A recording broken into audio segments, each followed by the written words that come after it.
Pemirsa, Gianyar dalam beberapa bulan terakhir masih menyandang status zona merah atau berisiko tinggi penyebaran COVID-19. Bahkan data yang dirilis kasus COVID-19 di kabupaten ini terus mengalami kenaikan.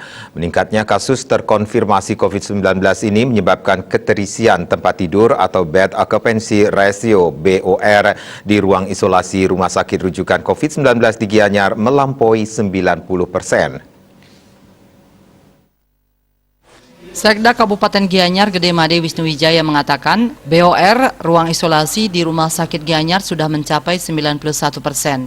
Wisnu yang juga Ketua Harian Satgas COVID-19 Kabupaten Gianyar mengatakan kasus terkonfirmasi COVID-19 pada 4 Februari kemarin mencapai 40 orang, sehingga secara total kasus terkonfirmasi positif di Kabupaten Gianyar menjadi 3.376 orang. Pemanfaatan ruang perawatan pasien COVID-19 terlihat meningkat di awal Februari. Pada 1 Februari, ruang perawatan terpakai 89%.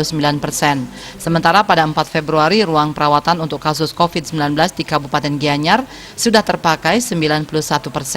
Untuk menyikapi makin menipisnya ruang perawatan untuk kasus COVID-19, Pemkab Gianyar akan berkoordinasi dengan kabupaten kota yang lain di Bali. Dalam tahap awal, Gianyar akan berkoordinasi dengan pemerintah Kota Denpasar.